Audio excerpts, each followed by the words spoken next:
On va faire aussi les Nishmat Michel, Malka Johar Baduna Michel Samonet. C'est les choses.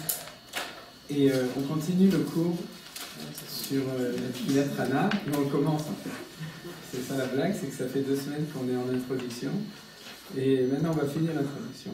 Et on va commencer l'étude. Donc pour ceux qui n'étaient, je le dis chaque fois, pour ceux qui n'étaient pas là, dans le cours du cours, je vais reprendre les thèmes essentiels, mais ceci dit, pour ceux qui n'étaient pas là, si vous avez des questions, et ceux qui étaient là, si vous avez des questions, je n'ai pas aussi pour demander. En gros, la phrase centrale qui est dans la première feuille, la première source que je ne vous ai pas redistribuée, c'est la base de tout, c'est une phrase que Manitou cite dans son enseignement sur la Tfila, et qui est, on pourrait dire, la motivation de Manitou, l'explication de la motivation de la prière pour Manitou, et qui est Dvar Sorer Asher Eno Yachol. J'essaie de retrouver la phrase telle qu'elle est dans la... Pour ceux qui ont la feuille, Dvar Sorer Eno Birshuto. Eno Birshuto, bien fait. Dvar Todaraba, c'est-à-dire quelque chose qu'on a besoin et qui n'est Eno Birshuto, ça veut dire que on n'est pas capable de l'acquérir par nos propres forces, c'est-à-dire par une action. Et si vous vous souvenez, c'est dans le premier cours, l'enseignement c'était, parce qu'en fait on va voir qu'au fil de l'étude, je pense qu'on va aujourd'hui voir une deuxième, mais tout ce qu'il faisait, c'est que non seulement il enseignait, il répondait aux questions fondamentales, pourquoi on prie, pourquoi on a besoin de prier, à quoi ça sert, etc. Mais en plus, il éliminait aussi les fausses conceptions, on peut dire. C'est-à-dire que ça va être la conception fétichiste, la conception idolâtre, la conception chrétienne, la conception, on pourrait dire, un petit peu miraculeuse et tout. C'est-à-dire des conceptions qui sont erronées. Et on va voir au fur et à mesure d'Afka, en étudiant la Tfilat Hana, et un petit peu aussi d'autres sources, on va voir que Manitou va faire un petit peu un nettoyage des autres manières qui ne sont pas les bonnes manières de concevoir les choses. Alors, ça c'est donc la première chose, c'est quelque chose de Dvar Tzorer, c'est-à-dire c'est un besoin réel qu'on a besoin, c'est-à-dire qu'on ne demande pas n'importe quoi. Et la deuxième chose, chez Eno Birshuto, ça veut dire qu'on a essayé, ou en tout cas on a essayé, ou on a déjà essayé pratiquement, ou on a essayé de voir si on avait une solution pratique, et quand on n'a pas, alors à ce moment-là commence la Tfila. Et donc, en fait, au fur et à mesure, ce qu'on fait maintenant, on va essayer, grâce à la prière de Hana, et aujourd'hui on va arriver à Hana, on va mieux comprendre ce que c'est que Dvar Tzorer chez Eno Birshuto. C'est-à-dire, on va aujourd'hui étudier, si Dieu veut, 2 textes, l'un qui va être sur Dvar Tzorer, et un sur chez Eno Birshuto, dans l'histoire de Hana. Alors, avant de commencer ça, je reprends, ça c'était un petit peu un résumé du premier cours, et donc le deuxième cours, ce qu'on a vu, c'est comme ça, c'est que, et on va retrouver ces 2 thèmes aujourd'hui. Ce qu'il y avait d'important dans le deuxième cours par rapport au premier, c'est que, en fait, Dvar Tzorer, dans le premier cours, on était plutôt dans une interrogation, bon, j'ai besoin, j'ai pas besoin, à la limite, ce que Brigitte avait fait remarquer, le peuple juif a besoin, ou le monde a besoin, mais on est un petit peu uniquement dans ce qu'on a besoin. Et ce qu'on avait vu la semaine dernière, c'est à propos de Abraham, qui est prophète, vous vous souvenez, c'est-à-dire, Hachem lui dit, donc Akadosh Baruch Hu, qui dit à Abimelech, demande à Abraham de prier parce qu'il est prophète. Alors on avait essayé de mieux comprendre ce que ça veut dire, et l'explication qu'on avait donnée aussi au nom de Manitou, c'est que en fait on a le Olam Hazé et on a le Olam Haba. C'est-à-dire le Olam Hazé, c'est le monde tel qu'il est, c'est ce qu'on appelle être réaliste, d'accord, c'est-à-dire voir la réalité telle qu'elle est, et le Olam Haba, c'est le projet de réussite du monde. C'est-à-dire, et quand on parle de projet de réussite, il faut qu'il y ait des gens qui fassent avancer les choses pour qu'on puisse y arriver. Et je rappelle qu'en fait, le problème du prieur, normalement, c'est que si jamais il est vraiment croyant, il ne doit pas prier. C'est-à-dire qu'il n'y a que les gens pas religieux qui doivent prier. Vous comprenez pourquoi? Parce que les gens croyants, ils croient que le monde tel qu'il est, c'est Dieu qui l'a voulu, donc il est bien. Par contre, un non-croyant, c'est-à-dire, il ne pense pas que le monde tel qu'il est bien, donc il veut le transformer. Donc, lui, il va pouvoir prier. C'est-à-dire, donc, il faut... Bref, vous avez compris, c'est-à-dire, en fait, il faut vouloir transformer le monde pour pouvoir prier. Alors, vouloir transformer le monde, on va retrouver ça dans la Tfilat Hana, c'est savoir qu'on pourrait dire, profondément dans la volonté de Akadosh Baruch Hu, il y a aussi une volonté d'un monde meilleur, et c'est pour ça que le peuple juif est là, et vous vous souvenez que je vous avais dit que c'est pour ça que la particularité du peuple juif, c'est de voir toujours qu'est-ce qu'on pourrait faire pour rendre le monde meilleur. C'est-à-dire là où on arrive, et je vous avais cité pas la semaine dernière, mais je vous avais cité ça à d'autres occasions, l'histoire de Yaakov Avinu qui débarque à Haran. Il fait Kfitsataver, il arrive là-bas, il voit que les bergers sont en train de faire la grève, il leur dit qu'est-ce que vous faites, allez travailler, etc. Il commence à s'inquiéter, la CGT, etc., les conditions des travailleurs, et puis et tout. Il ne connaît pas encore la langue, il vient d'arriver, d'accord, avec, comme on avait dit, avec sa gueule de motek, et il commence à s'intéresser, à savoir comment est-ce qu'on peut faire pour transformer les choses. Alors ça, c'est la base de la découverte de Abraham Avinu dans le monde, que dans le monde, il ne faut pas se soumettre à la volonté du Créateur, tel qu'il est, la créature, mais il faut permettre au monde d'avancer. Et c'est ça la chose la plus profonde qu'il y a derrière le Dvar Tzorech. Le Dvar Tzorech, c'est-à-dire de prendre conscience que, dans le fond, il faut, le monde tel qu'il est, il pourrait être mieux, donc on prie. Tout ça, c'est un résumé de ce qu'on a vu. S'il n'y a pas de questions, il n'y a pas de questions? Non, une flamme. S'il n'y a pas de questions, on va prendre quelque chose que vous n'avez pas sur le texte, et ensuite, on avait étudié les 5 premières sources, et après ça, tout ce qu'on va étudier à partir du deuxième sujet, après ce qu'on va voir maintenant, c'est Hana. C'est la Tfilat Hana et l'histoire de Hana. Alors avant, on va voir quelque chose qui est très important pour illustrer ça. C'est un enseignement de nos sages qui dit que les matriarches étaient stériles, vous vous souvenez? Et donc on arrive directement à l'histoire aussi de Hana, qui était stérile. Pourquoi? Vous vous souvenez pourquoi est-ce que les mères elles étaient stériles? Pourquoi? Pour donner de la part d'un sœur au gynéco, non? Pour pouvoir. Mais chez Akadosh Baruch Hu, Mitave le Tfilatan shel Tzadikim. Et c'est une phrase extrêmement choquante. C'est-à-dire que Akadosh Baruch Hu, Mitave, Ta'ava, ça veut dire qu'il a un plaisir, un appétit. Vous savez, c'est pour ça qu'on n'a pas le droit de boire du thé, parce que Bété, Avon. Et donc, c'est un désir. Akadosh Baruch Hu est dans le désir, oui, de la prière des tzadikim. Donc, qu'est-ce qu'il fait? Il leur fait des malheurs, et à ce moment-là, du coup, ils n'ont pas le choix, ils sont obligés de prier. Et à ce moment-là, il dit, ah, ils kiffent. Sauf Abraham, il prie, Yitzhak, il prie, Rivka, elle prie. Et donc, il est tellement heureux, il dit, bon, alors, on va leur donner les gosses, de toute façon, j'avais l'intention de leur donner depuis le début. Ça vous semble beau comme enseignement? Non. On dirait qu'Akadosh Baruch Hu est un peu trop tzaddik avec un sabre. Il le prononce à la marocaine. Tzadikim yavo. Alors donc c'est un petit peu bizarre. Et moi personnellement ça m'a toujours un petit peu étonné l'enseignement de Chazal, de Chachamim qui dit que c'était comme ça.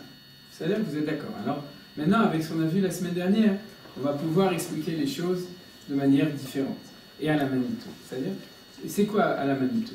C'est que la base de l'enseignement de Manitou, c'est, vous savez, c'est les Toldot. Vous vous souvenez? C'est-à-dire, alors vous vous souvenez que aussi, quand on doit avoir des enfants, on a une mitzvah qui s'appelle Prou ou Revu. Alors quelle est la différence entre le Pri et le Revi? Entre le Prou et le Revu? Est-ce que vous savez la différence? Le prix, c'est la qualité, le revenu, c'est la quantité. Voilà, c'est ça, il a fait. Bon élève de Manitou. Hein, tu vois, directement comme ça.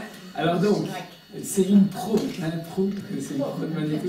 Alors donc, pro, c'est faire un fruit, c'est sortir un ridouche, quelque chose, une nouvelle tolada, et revu, c'est multiplier. Alors Manitou, il dit que normalement c'est comme ça. Tout d'abord, tu sors un prix, c'est-à-dire quelque chose de nouveau. Et une fois qu'il est sorti, alors tu peux aussi faire des copies conformes du nouveau produit. Il faut d'abord le nouveau produit, et ensuite on peut multiplier. Donc il dit, si jamais il n'y a que du revou, alors c'est pas bien. C'est-à-dire il n'y a que de la copie. Maintenant, dans toutes les générations des Avot, des patriarches, d'Abraham, Yitzhak, Yaakov, etc., la difficulté, c'est qu'il faut engendrer quelqu'un de nouveau, c'est-à-dire un chidouche dans le monde. Vous comprenez? C'est-à-dire que Abraham, qui est de l'Amida de Chesed, s'il est né, il n'est pas encore le peuple juif, parce qu'il faut qu'il puisse engendrer quelqu'un qui est de la vertu du din, de la Gvura, qui est Yitzhak. Et c'est pas la même chose que lui. Donc, et puis Bichla, de nouveau, on a déjà vu sur Abraham, qu'avant Abraham, il n'y avait pas Abraham. Avant Abraham, il n'y avait personne qui savait prier. Il n'y avait personne qui connaissait, qui révélait Akadosh Hu dans le monde. Donc, c'est toujours une révolution. Vous comprenez? Que Abraham puisse naître dans le monde, c'est quelque chose qu'on pourrait dire dans l'ordre de nature qui est... Quoi? Non, c'est pour ça qu'à part à Purim, on n'aime pas faire les clowns. Et donc, avec un ou, les clowns. Et pour ceux qui n'ont pas compris. Et donc, Nachon. C'est-à-dire que la reproduction, oui, ton père était comme ça, ton grand-père était comme ça, et toi aussi. Vous connaissez, c'est la blague du monsieur qui va chez les Rav. Il dit, Rabbi, je voudrais être Cohen. Alors il dit, mais on ne peut pas acheter la Keuna. Alors à la fin, bon, je vous passe parce que vous la connaissez la blague, à la fin, Tmurat Tashloum de $10 000, le Rav dit, bon, ok, d'accord, je te fais Cohen, mais pourquoi tu veux tellement être Cohen? Il dit, parce que mon père était Cohen et mon grand-père était Cohen. Voilà, donc quand on dit, tu es comme ton père, tu es comme ton grand-père, c'est une reproduction automatique des choses, ça c'est du revou. Et Avraham Avinu, s'il avait été la reproduction, le peuple juif ne serait pas né. Il n'aurait pas été Av Amon Goïm, le père de toutes les nations. Et si Yitzhak avait été la reproduction de Avraham, on n'aurait pas pu engendrer non plus Yaakov, qui est la Tiferet, qui est l'harmonie entre les deux valeurs complémentaires. C'est-à-dire, et si Yaakov n'était pas. Donc, il faut comprendre. Pour que l'enfant qui naît amène quelque chose de nouveau, alors il faut bousculer la force d'inertie de la nature, vous comprenez? Qui fait que ce qu'on engendre, on engendre la même chose que soi. C'est pour ça que quand on est dans le revou, c'est de l'automatique. C'est les lapins, ou c'est par exemple Agar, qui mitabra mibia rishona, c'est-à-dire qu'elle est tombée enceinte la première fois, c'est-à-dire que c'est cette espèce de multiplication automatique. Par contre, quand on doit engendrer un chidouche, quelque chose de nouveau, alors la nature fait blocage. Vous comprenez l'idée? La nature fait blocage. C'est-à-dire, et alors, quoi? Il faut travailler dur. C'est-à-dire, il y a opposition, oui, des forces naturelles qui disent que une nature engendre la même nature. C'est-à-dire, on pourrait dire que c'est une mutation. C'est pas une mutation biologique. C'est une mutation rouchanite. C'est une évolution, une révolution, une mutation. Et quelque chose comme ça, il y a opposition. Ouais, prenez par exemple l'idée de Géoula. C'est la même chose, vous savez, on en a déjà parlé souvent. C'est quand il y a un phénomène de Géoula, il y a une des forces d'opposition interne et externe, naturelles, qui s'opposent à ce que cette chose arrive. C'est ce qu'on appelle, oui, la force d'inertie, qui fait que c'est pas possible que quelque chose change. Donc c'est la même chose. Alors maintenant, vous pouvez comprendre. Akadosh Baruch Hu mitavel et tfilatan shel tzadikim. Puisqu'il est tzadik, alors lui va pouvoir engendrer va pouvoir faire la mutation. Puisqu'il est tzaddik, il peut faire la mutation, naturellement, ça ne peut pas sortir. Puisque ça ne peut pas sortir naturellement, puisque c'est une mutation, ça ne fait pas partie du monde de la nature, ça fait partie du monde d'en haut, du Olam Haba. Vous comprenez? C'est-à-dire du projet de tikkun, du projet d'avancement. Donc pour ça, il faut prier. Alors que du coup, vous comprenez que du coup, le fait qu'Akadosh Hu mitaveh le tfilatan shel tzadikim, c'est pas qu'il a rendu stérile Sarah, c'est qu'il a fait la chose normale, que cet engendrement ne pouvait pas être automatique, il ne pouvait venir qu'avec une fila. Hein. Je vais dire ça dans un langage de Kabbalah, c'est-à-dire il y a un yichud biologique, et puis il y a un yichud du dialogue, de la parole. C'est-à-dire, vous comprenez ce que je veux dire ou non? C'est-à-dire, non, pour engendrer un enfant, ouais, il faut faire un yichud entre un homme et une femme, au niveau biologique. C'est-à-dire, et puis, dans un piyasot, selon le sol, on peut aussi engendrer dans un yichud qui est du dialogue entre Akadosh Baruch Hu et l'homme. C'est ce qu'on appelle la tfila. C'est-à-dire, si c'est Akadosh Baruch Hu qui viachol, ça c'est la Kabbalah, hein, c'est-à-dire c'est une image, qui viachol Akadosh Baruch Hu, il s'embrasse avec Abraham, et puis de là peut sortir Yitzhak. En plus du yichud biologique, il faut qu'il y ait quelque chose qui soit d'un ordre supérieur, qui est de l'ordre de la parole. Navi, c'est quoi la racine du mot Navi? Niv. Niv, et c'est quoi Niv? C'est C'est Sfataim, c'est les lèvres. Donc c'est une Neshika, c'est-à-dire Ishakeni Minshikot Piyu. C'est-à-dire, qu'est-ce que tu voulais dire? C'est clair maintenant? D'accord. Alors, c'est un peu ça, vous comprenez? C'est-à-dire, la vérité, c'est que même dans un couple normal, c'est comme ça. C'est un vrai couple. C'est un couple qui, pour avoir des enfants, il faut parler, et puis il faut engendrer. Mais si jamais on engendre sans parler, c'est l'auteur. C'est pas un vrai amour, quoi. C'est-à-dire, il faut qu'il y ait tous les niveaux. Donc, c'est la même chose. Pour pouvoir engendrer Yitzhak, il faut que Abraham et Sarah y prient aussi. C'est-à-dire, pour pouvoir engendrer Yaakov, il faut que Yitzhak et Rivka y prient. Ils parlent avec Akadosh Baruch Hu. Et puis à ce moment-là, on peut engendrer une Metsiout Eliona, une réalité qui est supérieure. Est-ce que les choses y sont plus claires maintenant? Oui, Bessana? Est-ce que du coup on va pouvoir être plus en accord? Tu voulais dire quand même quelque chose, Lina? Alors, c'est quand même quoi? énervé, hein. Quoi? Rivka, elle s'est énervée. Ben, ça fait partie de la prière de s'énerver. Des fois dans la prière on s'énerve. Le contraire. On va voir aussi ça avec Hana. C'est-à-dire, si c'est une prière qui est zen, à ce moment-là, peut-être que tu pries pas assez bien, parce que tu mets rien dans ta tefila. Peut-être qu'il faut commencer à pleurer, à crier, à t'énerver, etc.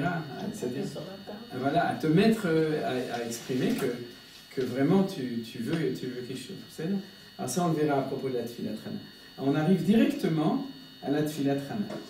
Alors on va commencer de manière anormale, parce qu'en fait, j'ai fait la photocopie selon l'ordre de la Gemara, en gros. Donc on ne suit pas l'ordre de la Gemara, on va suivre l'ordre du sujet, et on va passer à la source 11 dans la page 2, c'est presque la dernière. Alors maintenant, la question, c'est l'idée de Dvar Tzorech. D'accord? C'est-à-dire quelque chose qui est un véritable besoin. C'est-à-dire que ce n'est pas quelque chose qui est...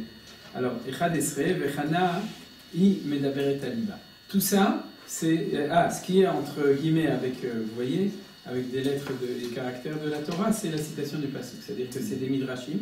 La Gemara, qui s'occupe de ça, il y a une feuille entière, un daf de Gemara, dans Brachot, daf Lamed Aleph, page donc 31, folio A, folio B, qui sont des Midrashim sur l'histoire de Hana. Alors pour ceux qui ne connaissent pas l'histoire de Hana, Hana c'est pas Halanida la Catalère, bien que c'est marqué ici. Mais Hana, vous savez, c'est la femme de Elkana. Et Elkana était marié avec deux femmes, une première qui s'appelle Pnina et la deuxième qui s'appelle Hana. Et Pnina avait plein d'enfants, elle avait 7 enfants selon le Chazal, et Hana était stérile. Et il montait, c'était des Sadikim, c'est-à-dire qu'à l'époque, on est à l'époque des juges, des Shoftim, à l'époque de Eli HaKohen. Vous connaissez Eli Be'aïn, Eli HaKohen, et qui était le grand prêtre. Et le temple se trouve où? À Shiloh, il y a fait. Bon, tous ceux qui veulent visiter, c'est qui tu peuvent prendre ma belle-fille comme voilà. Vous avez tu fais beaucoup de publicité aujourd'hui, donc vous pouvez téléphoner au Passantin pour réserver, c'est conseillé, c'est magnifique, et on voit l'histoire de Élie, pas cette histoire, on voit l'histoire de la conquête quand on voit la montagne, donc c'est vraiment extraordinaire. Prochain tioul du Shabbat, des Blèches à Yehuda. Et donc à Shiloh, il y a le tabernacle, c'est le Mishkan. Pourquoi c'est le Mishkan? Parce qu'on n'est pas encore, on est avant la construction du temple, 367 ans, donc pratiquement autant de temps que le premier temple ou que le deuxième temple. Pendant 367 ans, il y a le Mishkan Shiloh, et c'est l'époque, toute cette époque, c'est l'époque des Shoftim. C'est une époque trouble. En gros, une des phrases qui revient, c'est Bayamim Haem En Melech B'Israël, Ish Hayashar Be'enav Ya'aseh. En ce temps-là, il n'y avait pas de roi en Israël, et chacun faisait ce qu'il voulait. Et en fait, quand il faisait ce qui était droit à ses yeux, comme ce n'était pas droit aux yeux des autres, c'est une période trouble. C'est une période de guerre civile, c'est une période d'idolâtrie, et c'est une période, en général, où il y a des petites périodes bien, mais avec beaucoup de crises, en gros. C'est-à-dire, maintenant, la fin de cette période, c'est l'histoire de Hana. Parce que le dernier juge, je ne sais plus s'il est juge, mais en tout cas, il était grand prêtre, je ne crois pas qu'il était juge, c'est Élie à Cohen, qui est à Shiloh, et à ce moment-là, il va y avoir la destruction de Shiloh, et avoir la fin de la période de ce qu'on appelle la judicature, c'est-à-dire des Shoftim, c'est la chute d'une période complète. C'est-à-dire 400 ans, on peut dire, depuis la sortie d'Égypte. En gros, le Mishkan est détruit, c'est comme Khurban Bet Amikdash. On n'a pas gardé en mémoire. On a gardé en mémoire pour nous que la destruction du premier et du deuxième temple. On ne sait même pas à quelle date c'était, mais on sait que c'est arrivé. On a des sources dans le Tanakh qu'il y a eu Khurban, la destruction de Mishkan Shiloh. Et c'est à ce moment-là. Il y a avant, ce qu'il provoque, c'est une espèce c'est une pourriture, c'est-à-dire une dégradation totale justement des enfants de Élie, de ce qui se passe dans le Mishkan. Donc il y a des problèmes au niveau du Mishkan, il y a des problèmes politiques, c'est le manque de cohésion et le fait que chacun fait ce qu'il veut, c'est-à-dire il y a des problèmes spirituels. Je ne parle pas du Mishkan, je parle au niveau spirituel, énormément de phénomènes d'idolâtrie à ce moment-là. Et à ce moment-là, donc, apparaît l'homme qui va faire la révolution de ce temps, qui s'appelle Sam. Ouais, Shmuel. Shmuel. Et Shmuel, donc, c'est le fils de Hana et de Elkana. Elkana et de Hana, qui habitent à Ramathaim. Et donc, c'est lui. Et on va voir durant l'étude ce qu'il va faire, mais ce que tout le monde sait, c'est que c'est lui qui va être celui qui va comment on appelle ça, couronner Shaoul et David Amelech. C'est-à-dire que c'est celui qui va instituer le système de la monarchie en Israël, qui va amener tranquillité, stabilité, et en fin de compte, in fine aussi construction du temple. Et ensuite, David Amelech va être aussi loin par par Shmuel. Donc Shmuel a fait une véritable révolution. Alors vous comprenez pourquoi Hana est stérile? Oui. Maintenant, vous avez compris. C'est-à-dire que quand on rentre dans les choses, on comprend que le problème, c'est pas seulement, on va le voir, on va le voir durant toute l'étude. C'est-à-dire, là, je le mets uniquement en introduction, puisque c'est la suite de ce que j'ai dit à propos des Havot. C'est que c'est pas seulement le problème personnel, c'est pas seulement le problème personnel de Hana qui est en souffrance de ne pas avoir d'enfant, mais c'est aussi, il y a une vision beaucoup plus grande, et on suppose que même Hana était au niveau de le pressentir, même si elle ne le savait pas encore, mais elle le pressentait, et on va voir que les différents commentaires nous font remarquer cette chose-là. C'est-à-dire, c'est Hana, c'est pas n'importe qui. D'ailleurs, la Gemara nous dit que Berosh Hashanah, Nifkeda, Sarah, je crois Rachel aussi, et Hana aussi. C'est-à-dire qu'il y a, la Gemara elle nous dit qu'il y a quelque chose de commun entre les Imaot, c'est ce que la Gemara dit dans la série de Rosh Hashanah, et Hana, d'autant plus que si je ne me trompe pas, l'Haftara de Rosh Hashanah, c'est l'histoire de Hana. Donc ça fait partie profondément d'un phénomène très profond. Alors donc vous voyez, vous avez compris tout ça. Maintenant l'histoire, elle est que chaque année il montait au Beth Amikdash, Elkana avec ses deux femmes et ses enfants de Pnina, et Hana, elle n'avait pas d'appétit, parce qu'elle n'avait pas d'appétit. Ouais, c'est-à-dire, et donc elle pleurait, etc. Et puis elle a prié, et on va voir, et tout ce qu'on va étudier, c'est la Tefilat Hana. Et après, cette fille-là, elle était exaucée. Shmuel est né, il y a eu encore un épisode, elle a fait un vœu, d'abord que pendant 3 ans, elle le gardait à la maison, et puis une fois qu'il serait sevré, alors elle l'amène au Beth Amikdash, elle le consacre. C'est pour ça que selon la tradition, Shmuel était nazir. Vous savez, ça c'est selon la tradition, il était, comment on appelle nazir en français? Il était nazir. Il avait les cheveux, non?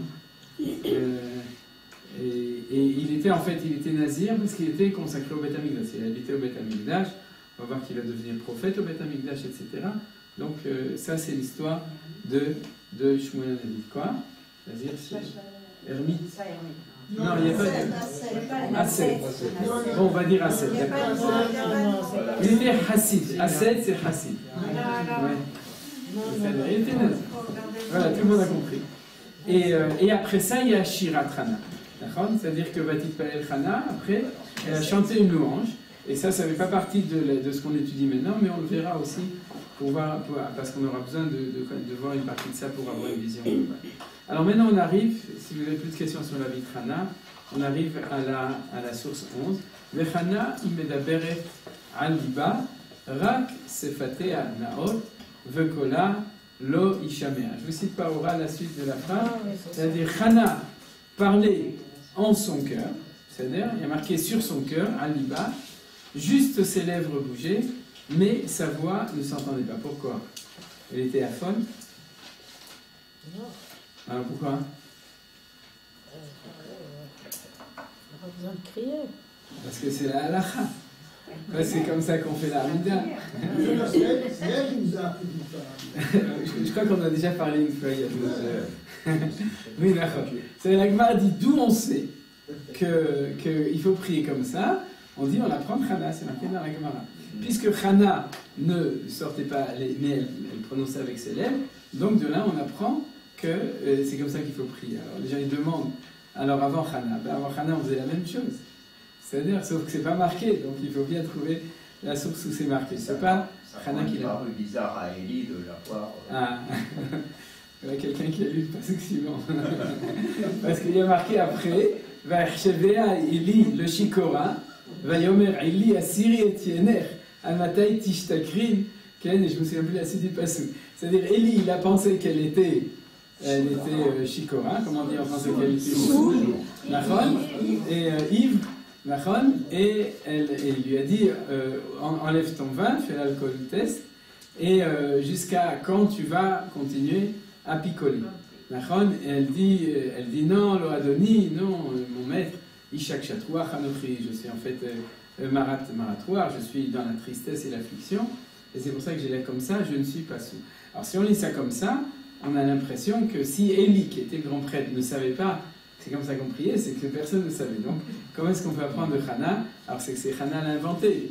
Ok, d'accord, éventuellement. Vous savez, il y a différents commentaires qui parlent de ça. Mais en tout cas, on commence avec le début du passage qui a marqué que Chana, elle part sur son cœur. Alors, regardez la Gemara. Je suis désolé pour ceux qui ont qui sont encore un peu au Lechadash. Je n'ai pas trouvé une Gemara ponctuée, avec les points. Donc, je vous le lis sans point. Vous me direz, il y a le Steinzatz. Mais une fois j'ai téléphoné à Steinzatz, j'ai demandé si on pouvait photocopier, et ils ont dit qu'ils n'étaient pas d'accord. C'était il y a 20 ans. Depuis, peut-être qu'ils ont changé d'avis, mais en tout cas, j'ai pu rappeler, donc je ne me permets pas de photocopier Steinzatz. Quoi?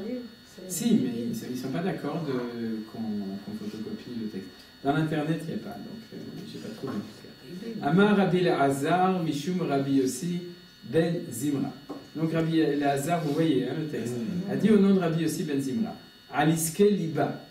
Et Al-Liba, c'est un peu bizarre, c'est-à-dire, si tu dis Chana Medaberet Be-Liba, elle parlait en son fort intérieur, ça je comprends. Mais Al-Liba, ça nous fait plutôt penser à Ali-Baba, c'est-à-dire ça nous fait penser à autre chose. On se demande quelle caverne elle veut ouvrir. Donc, bref, Kitsur, donc elle parlait sur les problèmes de son cœur. Elle a dit quoi? Amra Lefana. Elle a dit devant Dieu, Ribono Shelola. Version Ashkenaz, Riboyne Sheloil. Elle a dit, maître du monde, Kol ma shebarata baisha, lo barata davar echad levatala. Tout ce que tu as créé chez la femme, il n'y a rien que tu as créé qui est inutile, même la palisse. Enaim lirot, tu as créé des yeux pour voir. Veoznaim lishmoa, tu as créé des oreilles pour entendre. Chotam leariach, un nez pour pouvoir sentir. Pe ledaber, une bouche pour pouvoir parler. Yadaim la'asot ba'em melacha, des mains pour pouvoir faire un travail. Raglaim la'alech ba'em, des pieds pour pouvoir marcher. Dadim la'anik ba'em, et des seins pour pouvoir allaiter. Dadim alalou, cela, shenatata alibi, que tu as mis sur mon cœur, lama lolanik ba'em. Pourquoi ne pourrais-je pas allaiter? Teni ben vanik ba'em, donne-moi un fils, et à ce moment-là, je pourrais allaiter. Voilà, c'est beau, n'est-ce pas? C'est émouvant. D'accord. Alors donc, on peut toujours étudier un texte en disant c'est émouvant, c'est beau, et puis c'est fini. Mais il faut, au-delà de ça, essayer d'un peu de comprendre. Qu'est-ce que les Chachamim ils voulaient nous dire quand ils ont fait un midrash. C'est-à-dire, parce qu'on ne sait pas si Hana... Quoi? Moi, personnellement, je n'ai pas réussi à trouver l'enregistrement. Denis, tu l'as trouvé sur YouTube, mais je ne sais pas. Non, c'est écrit. Non. C'est-à-dire qu'en fait, de manière sérieuse, on pense pas, on n'est pas sûr que c'est ça qu'elle a dit. C'est-à-dire, c'est tout à fait possible que le Midrash, il transmet le fond de l'idée qu'elle a dit. Peut-être qu'elle a dit la même chose, elle a dit autrement. C'est-à-dire, mais en tout cas, le Midrash, il exprime véritablement ce que sentait Hana. C'est-à-dire, c'est pas qu'on prend un trème sur Hana pour faire un enseignement. On est en train de traduire. Je vous avais déjà expliqué. C'est-à-dire qu'en fait, vous savez qu'il y a 4 niveaux. Je le dis en 2 mots parce que j'en avais parlé, je crois, il y a 2 ans. Donc, Moutar Lishkoar, pour ceux qui s'en souviennent. Vous savez qu'il y a 4 niveaux d'études. Comment on appelle ça? 4 niveaux d'études de texte. Pshat, Remez, Drash et Tevot, Paradise. On est en train de parler. C'est vrai, hein? Paradise, c'est Paradise. Oui. Et donc, c'est pour ça que les gens dans la yeshiva, ils ne veulent pas sortir, ils sont au paradis. Ils ont le Paradise.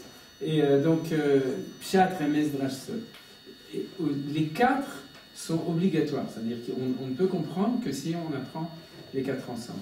Parce qu'en fait, ça correspond à des niveaux de l'interprétation de la réalité. Le pshat, c'est la réalité telle qu'elle est vue. Le remez, c'est ce que la réalité nous donne comme illusion immédiatement. Par exemple, je compare toujours avec l'être. C'est-à-dire, le pshat, c'est l'apparence physique. Le remez, ce serait un sourire. C'est-à-dire, il nous fait une allusion à quelque chose. On le voit, mais ce n'est pas la figure. C'est déjà un trait de caractère qui apparaît directement. Le drash, ça veut dire qu'il faut creuser, parce que l'hydroche, c'est une exigence. C'est-à-dire quand tu commences à chercher ce qui est en dessous, alors on va dire le pshat, c'est le physique, le remez, c'est le psychique, le drash, c'est non, c'est toujours dans le psychique.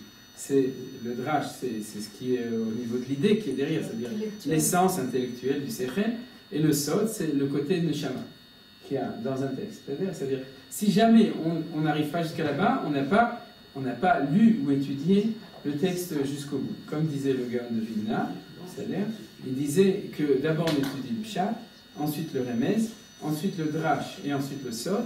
Et il n'y a que quand on a étudié le sod qu'on comprend le pshat. C'est-à-dire, et ça c'est de l'expérience. C'est-à-dire qu'il n'y a que quand tu as vu le sod que tu vois le pshat tel qu'il est. C'est-à-dire, Bezrat Hashem, comme Nadine a fait de la publicité, donc j'en profite pour en faire aussi. Par exemple, ce qu'on étudie en ce moment dans la Tfila, dans le cours qui était chez Michel, c'est qu'on a le livre, c'est qu'on étudie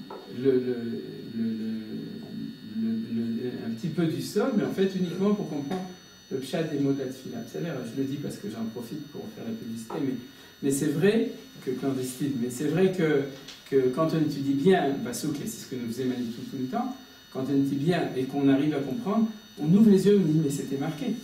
C'est-à-dire c'est ça qui est marqué dans les mots. Et on se dit les pauvres miskenim, ceux qui se battent contre le remez, le drash et le sol au niveau du pshat. J'en connais. C'est-à-dire des gens qui sont tout le temps en train de faire des shiurim pour nous montrer que le vrai c'est le pshat. C'est-à-dire si tu n'as pas tous les autres niveaux, c'est vrai que tu vois un pshat, mais tu ne vois pas le vrai pshat parce que tu n'as pas toutes les dimensions d'être de ce que Akadosh Baruch Hu il a dit. Donc, pour répondre à ta question, Myriam, tu as compris. C'est-à-dire, ils ne sont pas en train de rajouter des mots qui étaient marqués dans le texto de Hana. Ils sont en train d'expliquer le nefesh de Hana, quelle était son intention, et après ça, c'est déjà plus important comment est-ce qu'elle l'a dit. Ce qui est important, c'est le fond de la chose. Alors, on revient à la question. C'est-à-dire, à part le fait que c'est extrêmement émouvant, qu'est-ce qu'elle a voulu dire, Hana, quand elle a dit cette chose-là? C'est-à-dire, alors la réponse de Manitou qui est extraordinaire. De nouveau, si vous voulez l'entendre dans les mots de Manitou, vous avez le texte de Sha'ar et Dima où les choses sont marquées, pour ceux qui aiment bien lire en ivrite, la plupart de vous, n'est-ce pas? Et ensuite, il y a, je vous ai dit, dans Academ, il y a une série de 4 cours sur la Tfila, vous trouvez, c'est un vieux cours. Et parce qu'au début, je sais qu'il est vieux, il n'y a pas marqué l'année, mais c'est en années 70, parce qu'il dit Birchut, Michel Prince et Régine Lehmann. Donc, c'était Yehasra. C'est Academ ou tout Manitou? Quoi? Dans tout Manitou. Tout Manitou, c'est Academ. C'est bien. Et vous verrez, ça peut compléter les choses. Maintenant, donc, comment je suis arrivé à ça? Oui, ce qu'il disait, c'est comme ça. il disait comme ça. La prière de Hana, c'est pas la demande d'une femme qui demande un enfant, c'est une mère qui demande un enfant, c'est-à-dire qui exprime son manque. Et j'explique les choses. Je fais attention à mes mots, surtout que c'est des choses qui sont extrêmement sensibles. J'imagine que tout le monde connaît cette difficulté de près ou de loin de stérilité, c'est-à-dire de gens qui veulent avoir des enfants et qui n'en ont pas. Et Bezrat Hashem, que tous ceux qui sont encore en âge de pouvoir en avoir, qu'Akadosh Baruch Hu exauce leur prière, Bekar.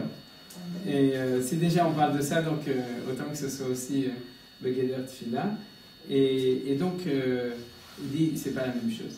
Qu'une femme veuille avoir des enfants, on pourrait dire à la limite, c'est un petit peu un caprice. Hein, c'est un caprice réel, mais c'est pour ça que j'ai dit que je fais attention à mes mots.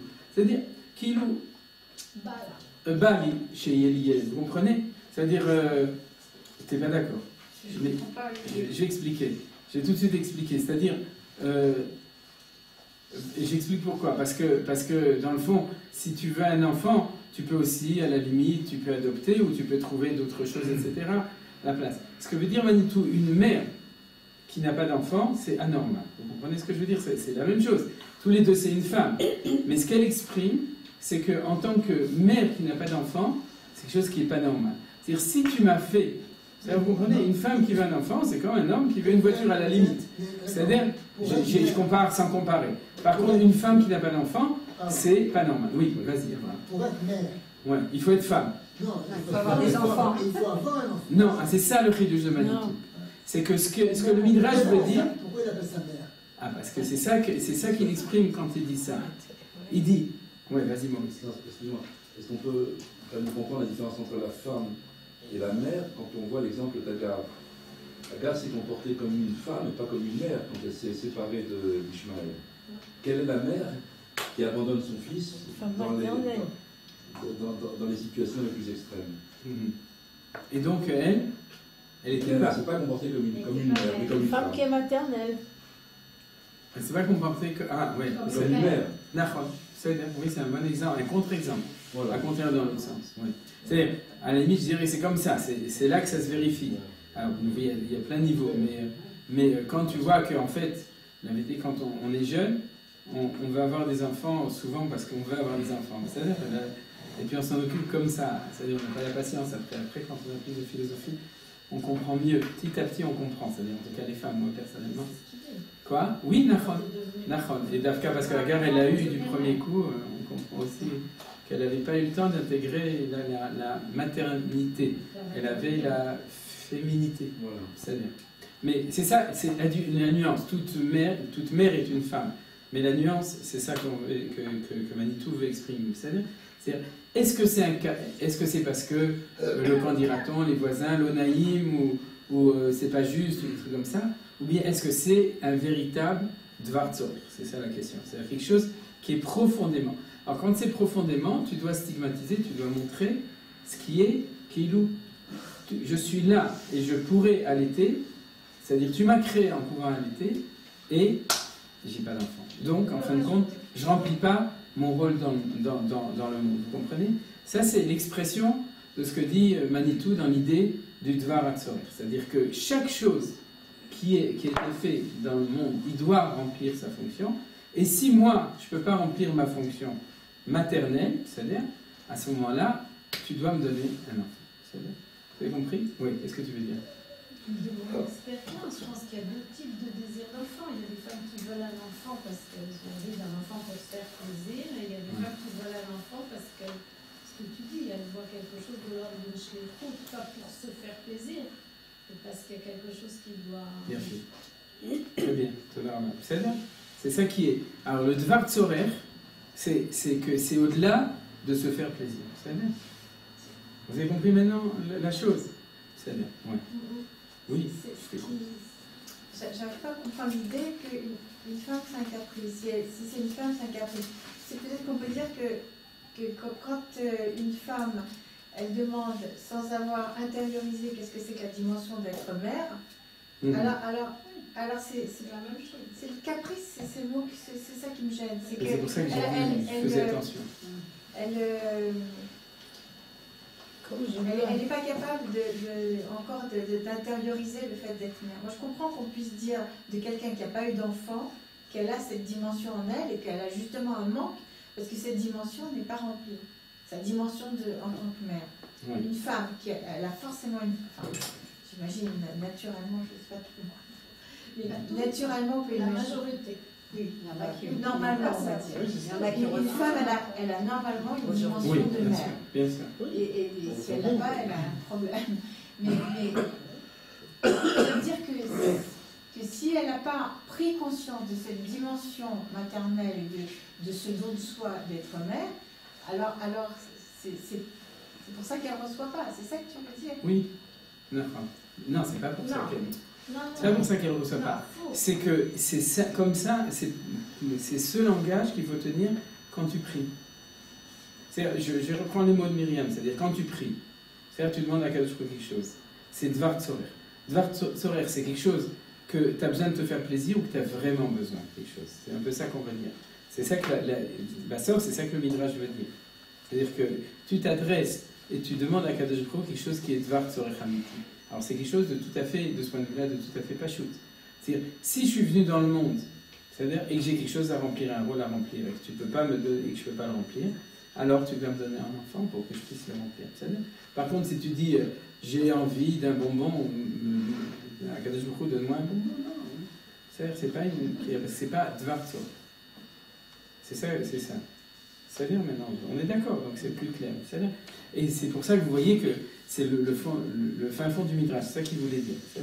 Il y a un scandale si un homme est créé et qu'il a quelque chose à donner et qu'il ne peut pas le donner. D'ailleurs, regarde, ça me permet un petit peu d'approfondir parce que je me suis posé une question personnellement, après ce que Manitou a dit, c'est que pourquoi est-ce qu'elle n'a pas dit qu'elle avait un utérus et qu'elle devait un rechem et qu'elle pouvait porter un bébé? Vous savez, c'est moi qui demande, vous avez compris la question, vous avez peut-être une réponse.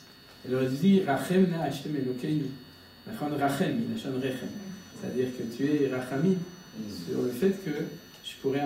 C'est aussi bien que le fait de pouvoir aller. Parce que je crois qu'on a appris avec le Rav Kujavsi qu'on devient mère quand l'enfant est né, quand il est sorti.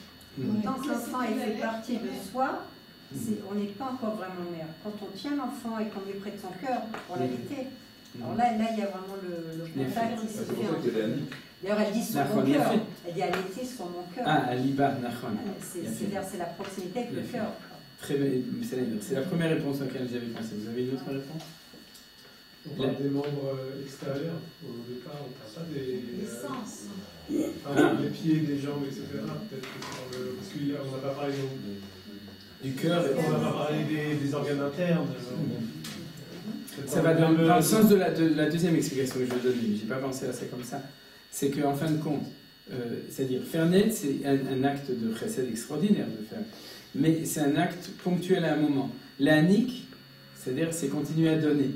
C'est-à-dire, alors c'est vrai que quand il est bébé, tu lui donnes du lait, ensuite tu lui donnes des sous, ensuite et quand il est dans le ventre, il se sert tout seul. En plus, oui. Quand il sort, après, il faut que la mère lui donne. Oui, d'accord. Mais c'est le fait de... Et c'est pour ça que c'est extérieur dans ce sens. C'est-à-dire qu'à l'intérieur, Ubar Yerechimo, le Chachamim, ils disent que le Ubar, il fait un peu partie de l'être de la mère, d'accord? Alors que là, c'est un être extérieur à qui tu donnes. Donc il y a le fait d'être capable de dire, j'ai été créé, moi, mère, non seulement pour enfanter, c'est-à-dire que c'est une espèce de calvachomer. Non seulement il y a la notion que je ne peux pas enfanter, et je peux ni enfanter, ni continuer à donner au-delà de cela, dans le fait de pouvoir être aimé. Je pense que ça va, c'est plutôt le deuxième stade du processus, et c'est pour ça qu'il est extérieur, puisque le bébé est extérieur, donc il faut que ce soit quelque chose d'extérieur pour pouvoir donner. C'est pour ça que je trouve, enfin moi personnellement, c'est un peu scandaleux ces histoires de mère porteuse. Ouais. Parce qu'elle réalise que la première partie qui est de produire le bébé, mais après il n'y a pas le contact elles ne sont pas mères en fin de compte. Ah, oui, donc c'est dur à comprendre ce fait qu'une femme accepte de faire ça. Ouais. C'est très dur. Le rapport entre Shavuot et le lait. C'est-à-dire le don, c'est le lait. Ah, il y a fait même. D'ailleurs, le Chagav, si tu dis comme ça, c'est Nifla, c'est que Pesach c'est la naissance et Shavuot c'est la Yenika. Il y a fait Nifla. Va, je vais faire la Chazak en Baruch. Il faudra inscrire dans le journal du cours que c'est un super il a fait. De toute façon, je regarde, il y a pas mal de spécialistes ici, mais je fais ça un peu. Quoi? Il y a aussi le fait qu'à l'été, finalement, c'est aussi quelque chose où tu as le choix. Tu peux ne pas allaiter un enfant. Encore plus aujourd'hui. Mais bonjour, à l'époque, je sais pas. Et dans le temps, il n'y avait pas de lait. Oui, mais on prenait une nourrice. Il y avait une nourrice. Il y avait quand même un certain choix que tu n'as pas le choix que ton utérus y porte ton enfant. Mais oui, il y avait les nourrices, si tu ne voulais pas allaiter toi-même. Donc c'est notre regarde. Un acte volontaire. L'acte de et c'est vrai que Bichlal, dans Shirachirim, on dit que les deux saints, c'est Torah Shebirtav, Torah Shebal Peh, donc c'est tout. Ki tovim dodecha miyayim, c'est dodecha, c'est Torah Shebirtav, Torah Shebal Peh, donc il y a fait mieux, c'est spécialisé.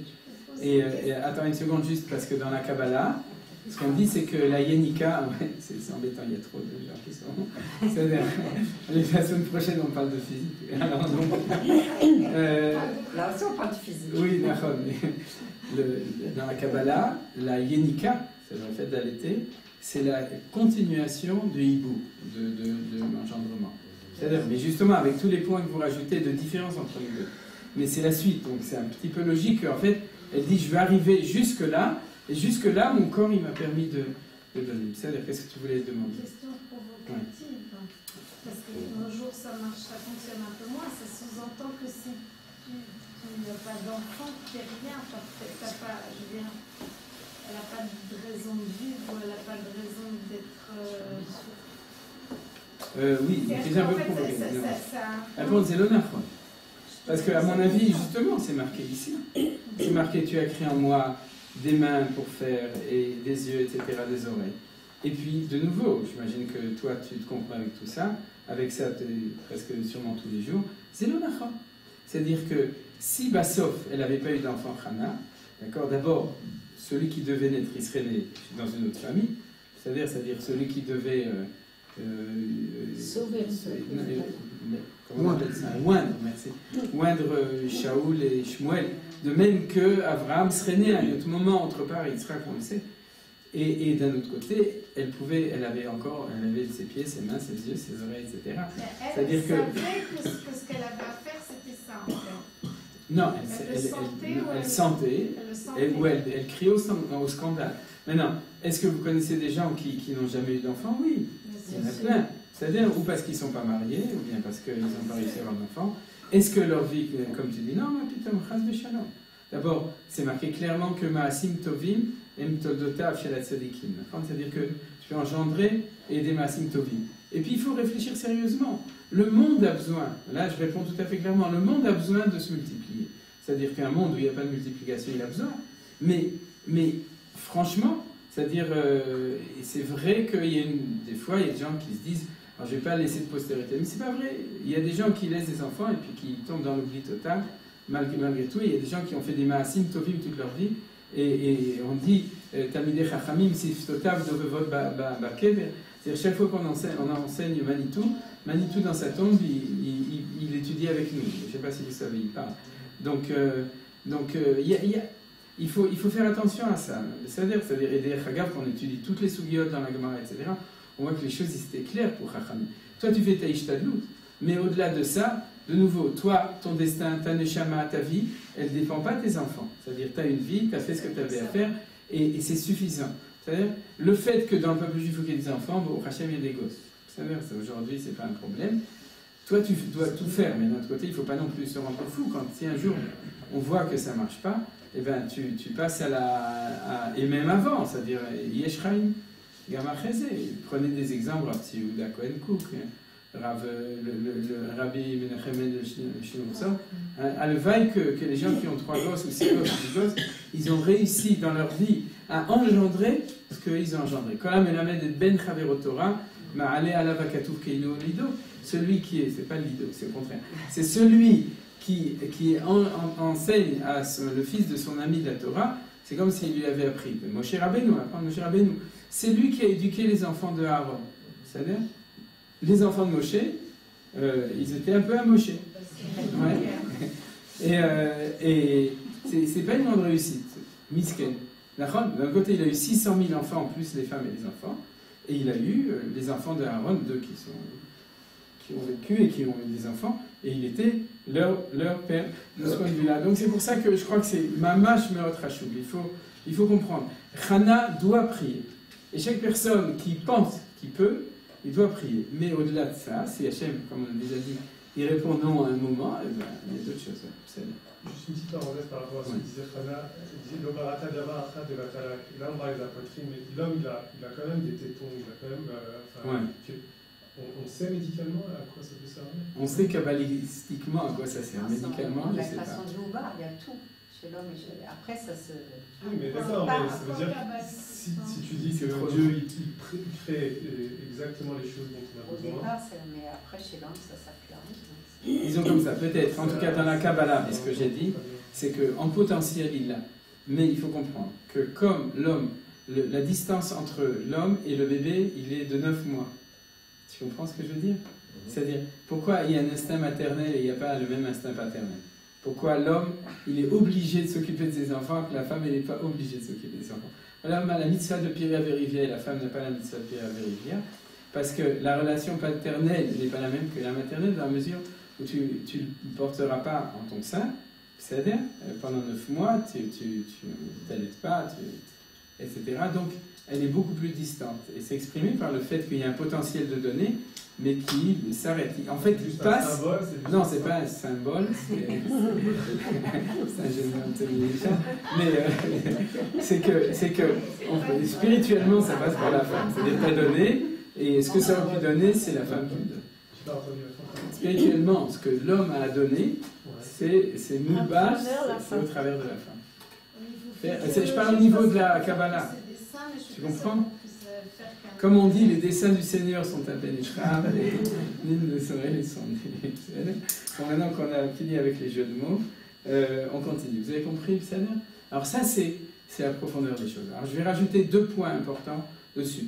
Tout d'abord, on étudie, vous vous souvenez que le thème, c'est l'étude des midrashim. C'est-à-dire qu'on est en train d'étudier, là, on tourne autour des thèmes de Tfila, on va passer un petit peu, chaque fois, un aspect différent, chaque fois, on va voir un petit midrash en plus. C'est-à-dire, mais donc là, on a étudié le pshat du midrash, si on peut dire. On a compris ce que Chachamim voulait nous dire dans cette chose-là. C'est-à-dire, c'est ça qu'elle veut dire. Il voulait dire en quoi, qu'est-ce que c'est que le véritable Dvar Tzorech, en prenant l'exemple de Chana comme Dvar Tzorech Amiti. C'est-à-dire, tout d'abord, l'enseignement, il n'est pas shoot. C'est-à-dire que, et là, je vais rajouter d'abord l'enseignement de Rav Kook dans Yenaya, vous savez, je l'ai déjà cité. Sur ces Gemarot de Brachot, il y a aussi le commentaire du Midrash du Rav Kook qui s'appelle Ain Haya. Haya, c'est Avraham Yitzhak HaKohen Kook. C'est-à-dire, et Ain, c'est parce qu'il y a Ain Yaakov qui est le commentaire sur le Midrash. Donc c'est son commentaire sur Maseret Brachot et Shabbat. Et ce qu'il dit, il dit comme ça. Il dit, on peut apprendre de ça quelque chose d'extraordinaire sur la Tfila. C'est que tu as le droit de demander à Kadosh Baruch Hu qui réponde à ta prière, dans la mesure où tu te rends compte que c'est quelque chose qui a été créé en toi et qui n'a pas sa possibilité d'être exprimé. Alors il dit, ça, c'est quelque chose de commun à toutes les femmes. C'est-à-dire, toutes les femmes, si elles n'ont pas d'enfants, elles ne peuvent pas allaiter. Donc si elles ne peuvent pas allaiter, il y a quelque chose d'anormal et tu dois prier parce que tu te rends compte qu'il y a un tikkun à faire d'anormal. Mais si quelqu'un, par exemple, est doué pour faire, je ne sais pas moi, de la musique, il ne peut pas faire de la musique, c'est-à-dire parce que, par exemple, il n'y a pas les moyens ou il n'y a pas de prof de musique, il a le droit de prier, c'est-à-dire, à quelqu'un vous dire, tu vois, tu as mis en moi un don et j'arrive pas à l'exprimer. C'est pas seulement au niveau du collectif, c'est au niveau aussi de l'individu. Un Dvar Tzorer, c'est quelque chose que tu sens profondément, que c'est on pourrait dire que c'est ta vocation ou ton destin, c'est pour ça que tu es venu dans le monde, et que tu vois que ça ne marche pas, tu dis à Kadosh Baruch Hu, c'est pas normal, d'accord, et tu demandes la chose. C'est-à-dire, ça c'est un enseignement de Rav Kook que j'ai beaucoup aimé, parce qu'on aurait tendance à rester dans le général, et Rav Kook qui dit non, si tu sais que tu l'as et que tu ne peux pas l'exprimer, alors tu dois prier pour demander à pouvoir l'exprimer. Est-ce que c'est désintéressé Pas forcément, mais c'est le côté désintéressé qui doit s'exprimer. De nouveau, c'est ce qu'on disait avant. Tu as le droit aussi de dire que ça te fait plaisir d'avoir un gosse, et que ça te donne une contenance, etc. Et une position, et d'une achat et tout. Tu as le droit de dire tout ça. On a le droit de prier. Ça veut dire une femme qui sent que c'est juste un caprice pour elle, pour avoir un enfant. Elle ne sent pas ce davar soraire. Ouais. Donc elle est un peu en porte-à-faux. Non, c'est qu'elle doit réfléchir pourquoi elle veut vraiment. Et je dirais plus, le jour où elle le dira vraiment, alors si elle doit le recevoir et qu'elle attendait, c'est à ce moment-là qu'elle recevra. Donc il y a un préparatif. Quoi. Voilà, je dirais comme ça, pour Hana elle-même, d'accord ? On est en train d'étudier la Tfilat Hana de la foi où Akadosh Baruch Hu, par l'intermédiaire de Élie, il lui a dit va à la maison, va chez Mitenet chez la terre. Et Akadosh Baruch Hu, il va te donner réponse. Mais ce n'était pas la première fois, c'était peut-être la 20e fois qu'elle venait au Beth Amikdash et qu'elle pleurait parce qu'elle n'avait pas d'enfant, ou 10e fois, je ne sais pas. C'est-à-dire, donc, pourquoi les fois d'avant, ça va marcher ? C'est-à-dire, ou bien parce que le temps n'était pas arrivé, ou bien parce que la foi de Hana n'était pas arrivée à maturation de Tfila. C'est-à-dire, ça c'est notre avoda. Est-ce que on pourrait dire que la santé, enfin, si quelqu'un qui est malade et qui prie pour être en bonne santé, est-ce que c'est... Oui, totalement. Bien sûr. Naturellement, c'est ouais, être en bonne santé. Bien sûr. C'est pour ça qu'une des tfilotes les plus normales, c'est de prier pour la santé. Alors quelqu'un qui est malade qui ne prie pour la santé, il n'est pas toujours Quoi exaucé. Mais les gens qui sont stériles et qui prient pour la fertilité, ils ne sont pas toujours exaucés. Les gens qui demandent Shalom Baït ou un Zivou, ils ne sont pas toujours... Okay. La question c'est pas... On a l'impression dans ce que tu as dit que si vraiment tu arrives à exprimer le tzorer, alors Dieu va t'écouter. Si Hachem avait décidé qu'il va t'écouter. D'accord. La question c'est est-ce que ça vient d'Hachem ou si c'était prévu. La personne qui est malade, elle est suicidaire et qu'elle ne veut pas vraiment guérir. Ça vient de qui? Quoi? Tu peux prier pour la santé, mais au fond de toi-même, quelque chose dit que tu n'as pas vraiment envie de vivre. Ou bien tu peux prier que tu n'y crois pas. Ça fait partie de tous les modules de prier que tu ne crois pas. D'où ça vient? Est-ce que ça vient de là-haut? Est-ce que ça vient aussi On revient toujours à la même chose. Ça, on va en parler après. Mais c'est que quand tu pries, c'est sérieux. C'est-à-dire que c'est pas que tu exprimes tes sentiments de manque, mais c'est que tu demandes un devoir de sourire réel. C'est ça aussi que ça veut guérisser. Peut-être que c'est ça le sujet suivant que je voulais dire. Non, c'est pas encore ici. C'est-à-dire, mais d'accord, on n'est pas dans de l'introspection, je suis en train d'exprimer, on va en parler, ce sera le sujet du cours suivant. C'est-à-dire je suis en train de m'occuper de mes kishkes, comme on dit, c'est-à-dire de mes tripes, parce que on est en train de demander à Kadosh Baruch Hu ce que Kadosh Baruch Hu doit nous donner. On est en train de lui demander que le seder normal du monde soit réalisé, mais pas le seder naturel, c'est-à-dire le seder du Ratzon Hashem. Si tu as fait des mains, si tu as fait, alors c'est que je dois pouvoir arrêter. Est-ce que j'ai répondu ou je n'ai pas répondu? Je ne sais pas. Oui ou non? Non. Attends, je répondais à qui? Je me souviens. À Myriam. Ouais, ok, d'accord. Et si vous voulez encore redemander. Non? C'est le sel? Non, Rina, d'accord. C'est ça qui est important. On est en face de la Kadosh Baruch Hu. On parle à la Kadosh Baruch Hu. On lui demande quelque chose et vous comprenez, c'est-à-dire, je vous rappelle la phrase que Manitou avait dit à propos d'autre chose, de Rabbi Nachman. On l'avait cité avant, à propos de, je ne sais plus à quel propos. Il avait dit, quand on me parle du Olam Hazé, Olam Haba, il dit Olam Haba, je sais ce que c'est. Olam Hazé, je ne sais pas. Ici, c'est le Gehenom. C'est-à-dire que, vous avez compris, c'est-à-dire, le Olam Haba, un monde idéal, normal, je sais, un monde ici, normal, je ne vois pas. C'est-à-dire que quand Chana Medaberet al Liba, elle ne demande pas que le monde de nature soit normal. C'est-à-dire, elle demande que le monde d'ici soit un monde qui est selon la normalité du projet de Dieu. C'est-à-dire qu'on ne doit pas être malade. Ah, c'est ce que tu disais, qu'il y a des malades qui, d'abord le jour, ce que je dis toujours à ma femme, c'est-à-dire qu'on est là pour aider, pour guérir, mais si un jour il a décidé que la personne elle meurt et que l'antichambre de ça, c'est d'être malade, alors on prie, mais c'est pas prévu, quoi. C'est-à-dire que ça ne fait pas partie des modalités de la refoua dans ce cas-là. Mais quand quelqu'un est malade et qu'il est censé se guérir, d'accord, que dans le ciel et ici on sent qu'il doit se guérir, et ben, c'est la normalité de prier, parce que c'est pas normal d'être malade et c'est normal d'être en bonne santé. Et attends, un mot, le mot Beria, création, c'est le même mot que Bari. C'est les éléphants qui disent ça. Est-ce qu'on a le droit de prier pour la santé de quelqu'un dont on sait qu'il ne pourra pas en santé? Il ne pourra pas s'en sortir. D'abord,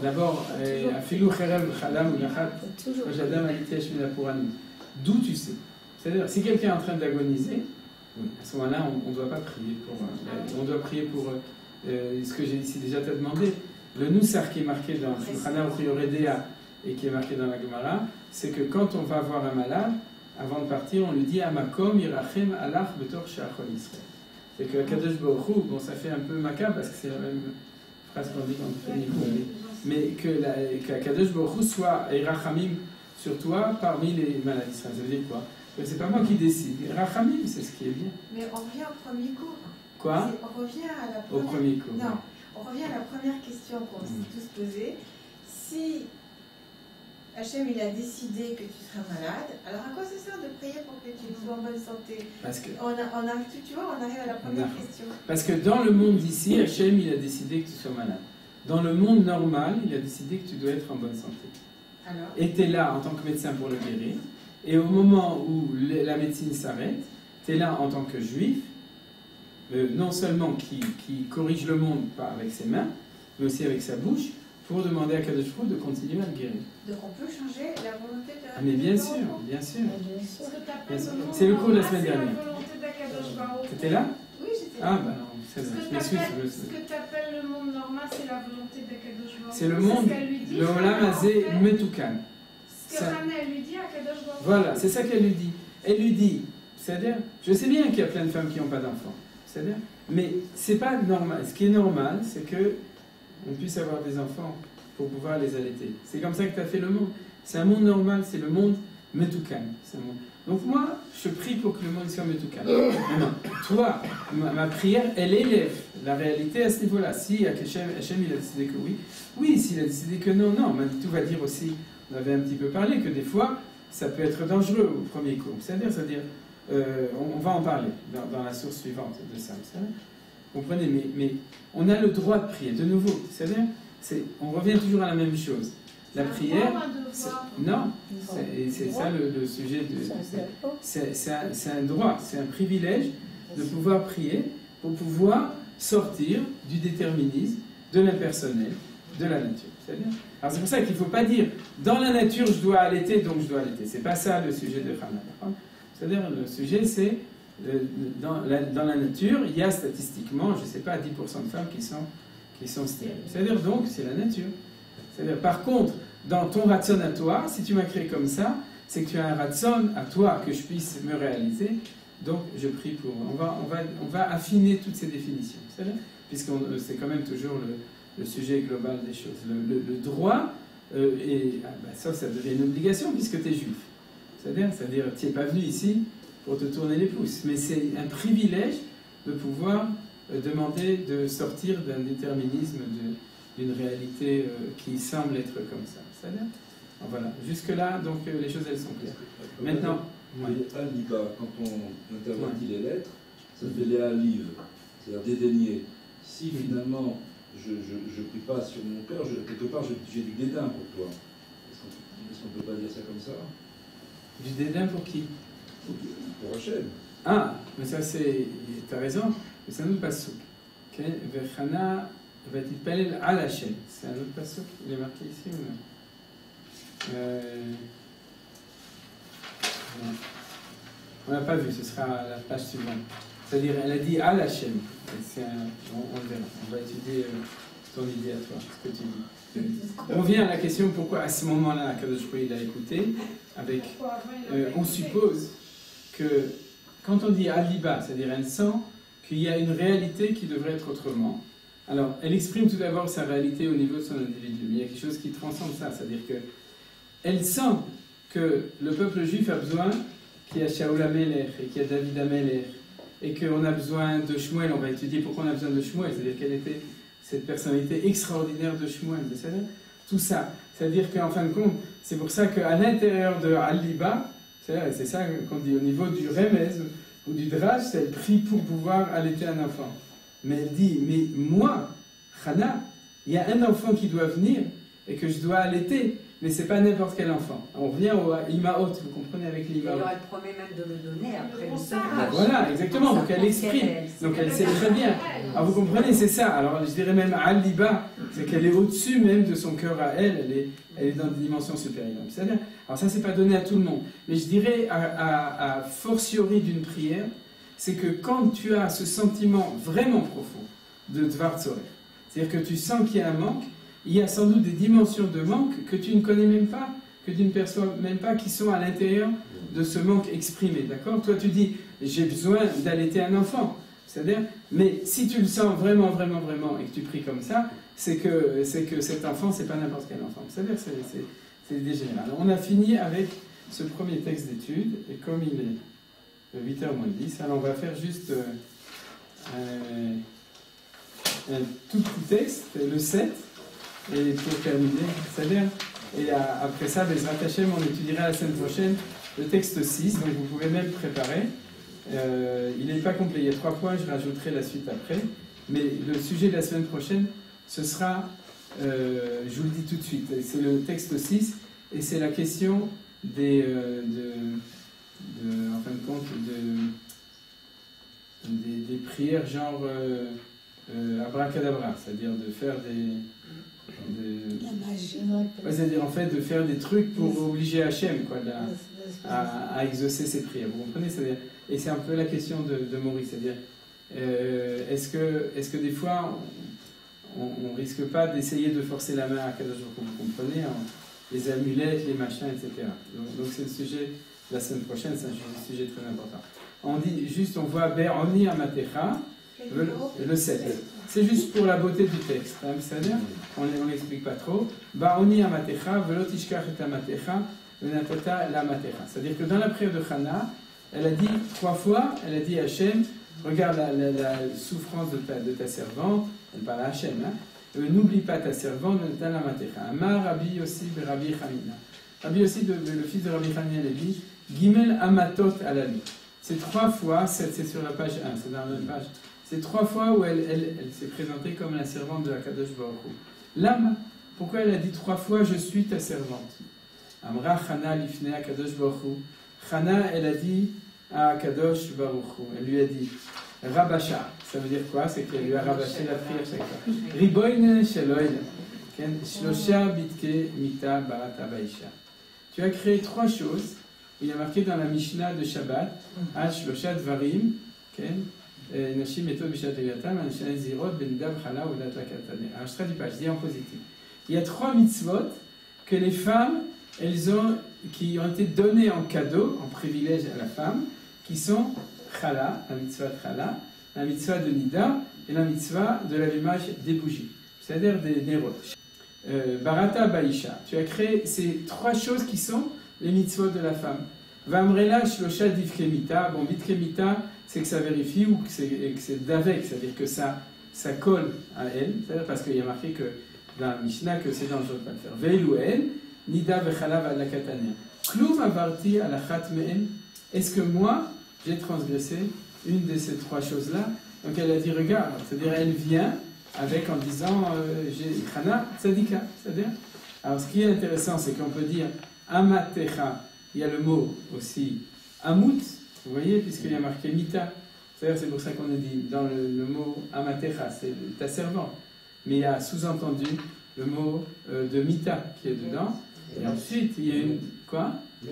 Ouais, Nachon. Et en tout cas, bon. Il y a Emet aussi. Oui, il y a le Emet, Amitot. Parce que c'est ça qui va dans l'autre sens. C'est ça qui est important. Quoi? Il y a Ima aussi. Il y a Ima, bien sûr. Ah, Nachon, il y a M. Nachon. Amatecha, c'est M. Nachon. C'est la maternelle. Ah, il y a fait mot.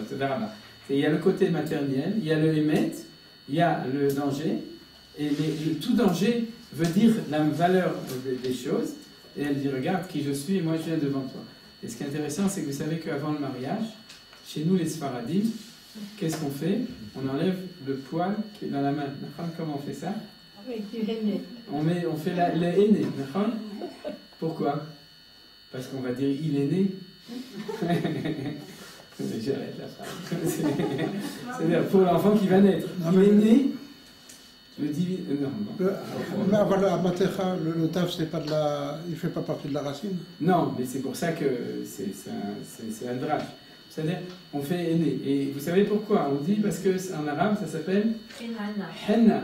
Nachon, Hina Serachetevot, Chala, Nida, Adakataner. Et c'est le nom de Hana. Voilà, alors on s'arrête.